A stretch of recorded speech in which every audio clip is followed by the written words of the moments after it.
친구들 한 주 동안 잘 지냈나요? 오늘은 소요리문답 8문을 배울 거예요. 지난 시간에 배웠던 하나님의 작정을 잘 기억하면서 오늘의 말씀을 들어보세요. 소요리문답 제8문답을 같이 읽어볼게요. 시작! 문. 하나님께서는 어떻게 그의 작정을 이루시는가? 답. 하나님께서는 창조와 섭리하심으로써 그의 작정을 이루십니다. 친구들, 다음 주부터는 하나님의 작정의 실행의 내용인 창조와 섭리에 대해서 자세히 배울 거예요. 오늘은 우리가 지금 배우고 있는 웨스트민스터 소요리문답의 전체 구조를 다시 복습해 볼 거예요. 웨스트민스터 소요리문답은 전체 구조를 머릿속에 그리면서 공부할 때 더 잘 이해할 수 있거든요. 자, 시작해 볼게요. 우리가 서론에서 무엇을 배웠었죠? 기억나는 친구 있어요?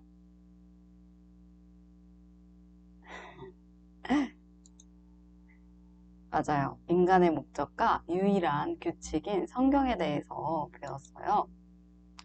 우리는 1문에서 인간에게는 목적이 있다고 배웠어요.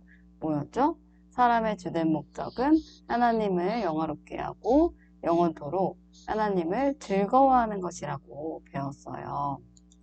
그리고 2문에서 이 주된 목적을 알려주는 것이 성경인데 성경은 하나님께서 인간에게 지시하시는 유일한 규칙이에요. 그리고 성경은 하나님의 선물이죠. 그리고 3문에서 유일한 규칙으로 주신 성경의 주된 내용이 무엇인지를 배웠어요. 주된 내용이 뭐였죠? 맞아요. 첫째는 사람이 하나님에 대하여 믿을 것과 둘째는 하나님께서 사람에게 요구하시는 의무가 있다는 것을 배우는 것이었죠. 그렇게 서론이 끝이 났어요. 그리고 서론 이후 소요리문답은 두 부분으로 나눌 수가 있는데요. 우리가 지금 배우고 있는 것은 무엇이죠? 맞아요. 신론이에요. 이 신론을 시작으로 인간론, 기독론, 구원론, 종말론에 대해서 배워요. 이렇게 사람이 하나님에 대해 믿어야 할 바를 배우면 하나님께서 사람에게 요구하시는 의무를 배우죠. 바로 교회론이에요. 교회론에는 하나님 사랑과 이웃 사랑의 율법인 십계명과 믿음과 회개, 은혜의 수단인 성례, 말씀, 기도인데 기도에서는 하나님께서 우리에게 가르쳐 주신 주기도문을 배울 거예요. 우리가 배우는 신론의 구조를 조금 더 자세히 살펴볼게요.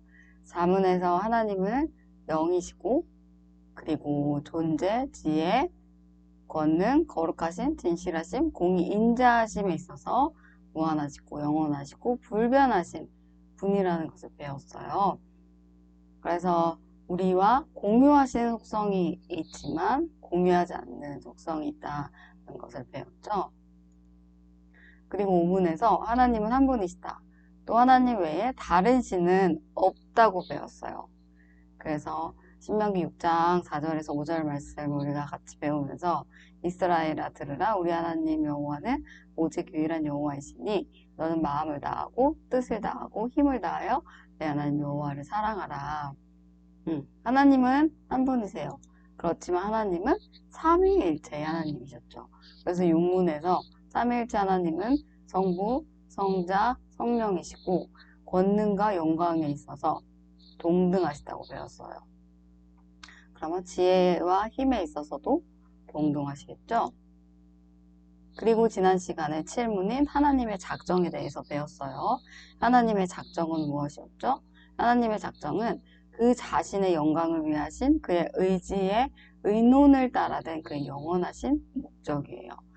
그리고 하나님께서는 일어날 모든 일들을 작정하셨다.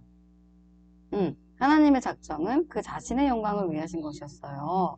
친구들, 하나님이 그 자신의 영광을 위해서 모든 일을 작정하셨다는 말이 어떻게 들리나요? 우리 인간은 내 영광을 위해서 모든 것을 작정했다 라고 하면은 어떻게 들려요? 내 영광을 위해서 이걸 한 거야 라고 하면은 엄청 이기적으로 들리잖아요. 왜냐하면은 내 영광이라는 것은 내 욕심처럼 들릴 수도 있으니까요. 그런데 하나님의 영광을 위해서 모든 것을 작정하셨다는 것은 하나님께서 이기적이신 걸까요? 생각해 본 적 있어요? 여기에서 하나님이 그 자신의 영광을 위해서 모든 것을 작정하셨다는 것은요, 우리를 위한 것이기도 해요. 왜냐하면 하나님은 무한, 영원, 불변하신 분이잖아요. 하나님은 모르는 것이 하나도 없으신 분이시고, 또 그의 작정도 엄청나게 크고, 또 하나님은 선하신 분인 것을 우리가 배웠잖아요. 그런 하나님이 모든 것을 작정하셨다면 어떨까요? 음, 뭔지는 잘 모르지만 엄청 좋은 걸 거예요. 그리고 하나님의 작정은 시간 속에서 바라보면 이해가 안 되고 영원하신 하나님이신 것을 인정할 때 이해가 될 수 있다고 배웠어요. 영원은 언제였죠? 영원은 시간 전후를 다 포함하는 시간 이전, 이후의 시간이 아니라 시간을 넘어서는 모든 것을 말했죠. 그럼 인간은요? 네, 인간은 현재밖에 알 수가 없고요. 하나님은 과거, 현재, 미래를 모두 아시는 분이시죠. 그래서 시간 전에 삼위일체 하나님께서 우리의 구원을 위해서 일하시고 그것이 시간 속에서 뭐로 나타났어요? 창조와 섭리로 나타났어요. 그러면 창조와 섭리는 언제 일어난 거죠? 시간 속이라고 하면? 시간 속. 창조와 섭리가 나타났어요. 그러면 창조와 섭리를 언제 계획했다는 거죠? 맞아요. 힌트. 방학 계획표는 언제 만들죠? 맞아요. 방학하기 전에 만들죠. 하나님의 작정이 창조와 섭리로 나타났다는 것은요.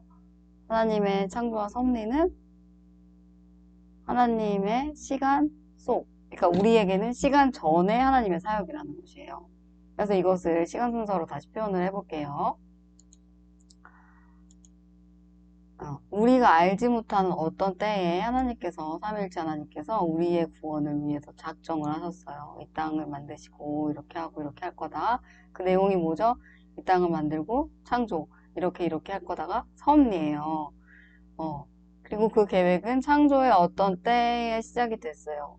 창조는 뭐죠? 창조는 시간의 시작이에요. 그쵸? 첫째 날이 시작되었으니까요. 그리고 하나님이 만물을 창조하시고 그 이후에 뭐가 시작돼요? 그 이후에 섭리가 시작되는데 그럼 우리가 지금 살고 있는 것은 하나님의 섭리 아래에 있다는 거죠. 그래서 섭리라는 것은요. 하나님께서 자신의 모든 창조물과 그 모든 행동을 보존하시고 통치하시는 것이에요. 이것에 대해서는 이제 창조와 섭리는 다음 주와 다다음 주에 대해서 자세히 배울 거예요. 그래서 친구들, 하나님이 우리를 신자로 부르신 것은요, 오직 하나님의 선택이세요. 오직 하나님의 선택이라는 것은 무슨 말이에요?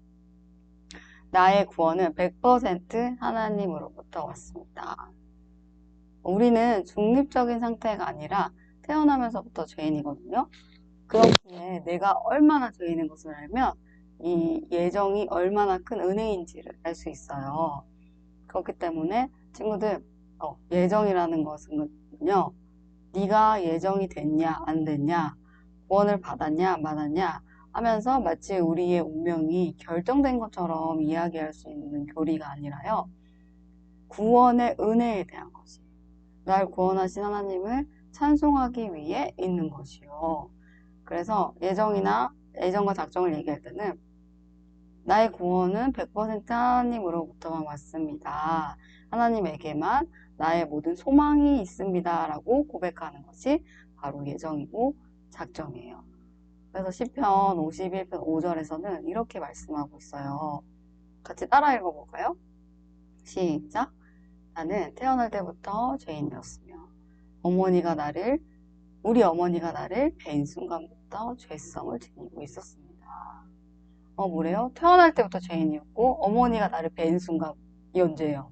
우리가 엄마 뱃속에 있을 때부터 나는 죄성을 지니고 있었다. 라고 성경에서 말하고 있어요. 친구들 복음은요, 우리를 죄와 사단의 나라에서 건져낸 기쁜 소식이에요. 그렇기 때문에 복음이 기쁜 소식인 거예요. 그래서 복음은 말뿐만 아니라 실제로 건져내신 거거든요. 그래서 복음은요, 우리의 심령을 바꿔서 변화를 시키는데, 우리가 목이 뻣뻣지 목이 고든 백성이라는 표현이 성경에 있어요. 이것이 뭐냐면 하나님한테 고개를 들고 막 대는 거예요. 하나님이 틀렸다고 하는 거죠. 그렇지만 우리의 심령이 변하면 어떻게 돼요? 우리의 심령이 변하면요, 처음에는 막 하나님께 막 이게 뭐냐 하다가도 우리가 점점 하나님의 말씀에 점점 가까이 갈수록 기꺼이 하나님의 말씀을 따르고 싶어지는, 어려운 말로 순종이라고 하죠. 기꺼이 순종할 수 있는 마음의 변화를 일으키는 것이에요. 그렇기에 우리는 우리의 구원이 하나님께로부터 왔구나 고백할 수 있는 거죠. 왜냐면 내가 나의 힘으로 하나님을 믿을 수가 없잖아요. 내가 하나님을 믿겠다고 하는 그 믿음 또한 하나님이 주신 것이기 때문에 우리가 어떻게 하나님을 우리의 힘으로 믿을 수가 있겠어요? 하나님은 눈에 보이지도 않는데 어떡해요? 하나님 눈에 보이지 않잖아요. 지금. 근데 어떻게 하나님이 있다는 걸 우리가 믿을 수가 있죠? 하나님께서 나에게 믿음을 주셨기 때문이죠. 그래서 하나님께서 나를 택하셨구나 하는 감사한 마음으로 열매를 맺어가는 삶을 살아가는 것이에요.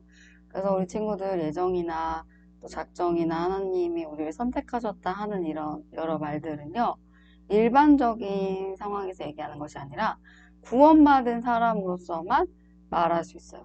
그러니까 구원받은 사람이 내가 어떻게 구원을 받았을까 생각을 하면서 계속 생각을 하다가 이것이 하나님이 나를 작정하셨구나, 예정하셨구나, 이것이 하나님으로부터 온 구원이구나 하면서 느낌표를 느끼면서 말하는 게 예정이나 선택, 작정이라는 것이죠. 그렇기 때문에 아직 하나님을 모르는 사람 입장에서는 예정과 선택을 이해하기가 당연히 어려울 수밖에 없는 거예요. 사실 믿는 우리도 사실 어렵죠. 그리고 신학자들이 예정이나 선택이라는 단어를 사용해서 표현하긴 했지만, 이게 우리 인간의 지식의 한계인데요. 표현하긴 했지만, 하나님의 뜻, 하나님의 마음을 우리가 다 알 수 없으니까 우리가 이렇게 신학적으로 정리를 하는 것인데요. 이 말을 어떻게 써야 되는지에 대한 거는 우리 친구들이 꼭 알아야 할 것 같아서 선생님이 이 말씀을 같이 나눴어요. 그래서 우리가 하나님의 말씀을 공부하고 있잖아요. 이게 얼마나 큰 은혜인지를 꼭 알았으면 좋겠어요. 그래서 우리 친구들 가장 중요한 것은요, 교리를 배우는 마음이 중요해요. 우리 아까 열매 맺는 삶에 대해서 이야기했잖아요. 어떤 열매를 맺어야 될까요? 교리의 열매는요, 성경을 배우고 나서의 열매는요, 사랑이어야 돼요. 그리고 생명이고 삶으로 나타나는 행함으로 이어지는 배움. 그러니까 삶에서 사랑도 없고 생명도 없고 행함도 없다. 열매가 없다. 우리가 잘 생각을 해봐야 되는 거죠. 우리가 앞으로 하나님과 세상에 대해서 배우게 될 거예요. 그리고 하나님을 사랑하고 또 이웃을 사랑하는 마음을 우리가 배워야 한다고 배웠어요. 그런데 이 지식으로 남을 정죄하고 이웃을 사랑하지 않고 내가 배운 지식으로 남을 정죄하고 판단해요. 그것은 교리를 잘못 배운 것이에요. 우리 첫째 시간에도 선생님이 이걸 계속 강조해서 얘기했어요. 우리가 삶으로 우리가 말씀 아무리 많이 배우면 뭐예요? 나만 알고 있고 막 세상에서 막 살아. 그러면 사람들이 우리의 열매를 통해서 우리가 하나님을 사랑하는 것은 이웃을 사랑하는 마음으로 나타나는 열매를 통해서 하나님을 알게 되고 하나님이 되게 좋은 분이시구나 라고 알 수 있게 되는데 그게 아니에요.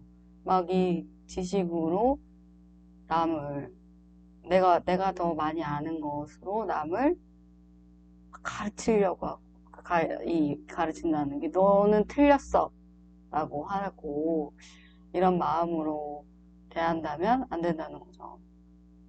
그래서 이 마음을 꼭 기억하고 말씀을 배우는 우리가 되었으면 좋겠어요. 그래서 마태복음에서도 이렇게 말씀하고 있잖아요. 예수님이 이렇게 말씀하셨어요. 내 마음을 다하고 목숨을 다하고 뜻을 다하여 주 너의 하나님을 사랑해라. 하나님 먼저 사랑해라. 마음 다하고 목숨 다하고 뜻을 다해서 하나님을 사랑을 해. 그래서 우리가 하나님 사랑해서 교리도 배우고 성경도 배우고 말씀도 배우고 다 배워요. 이것이 첫째 되는 계명이다. 하나님을 사랑하는 게.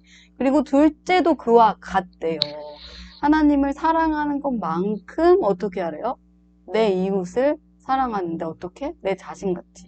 내 이웃을 내 자신같이 사랑하려고 하면 어떻게 해야 돼요? 일단 나를 먼저 사랑해야 돼요. 하나님이 가르쳐 주신 사랑의 방법으로 나를 사랑해야 돼요. 하나님이 나를 어떻게 사랑했어요? 하나님이 나를 하나님의 자녀 삼아 주시고 목숨 바쳐 사랑하셨죠. 나도 나를 그렇게 귀하게 여겨야 된다는 거예요. 보배롭고 존귀하게 사랑해야 돼요. 그리고 그 사랑으로 내 이웃을 사랑해라. 내 이웃이 누구죠? 나 빼고 나머지 다.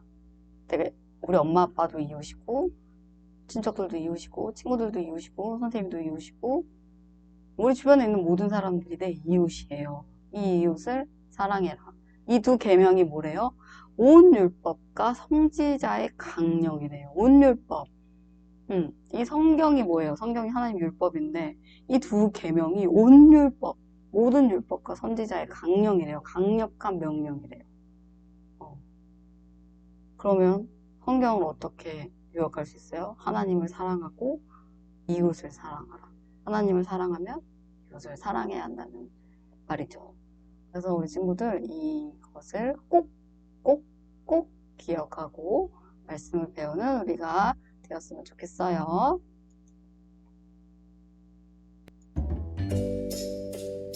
우리 친구들 오늘 말씀은 어땠나요? 우리가 이제 앞으로 하나님의 말씀을 배워가고 또 교리를 배워갈 텐데 잊지 말아야 하는 중요한 부분이라서 선생님이 이 시간을 꼭 가져야겠다 생각했어요. 우리 한 주 동안 나를 구원하신 하나님의 선택하심을 감사하는 시간을 가지면 좋겠어요. 그리고 오늘도 준비한 퀴즈를 풀면서 배운 내용을 잘 기억해보세요. 한 주 동안 건강하게 지내다가 다음 주에 또 만나요. 안녕.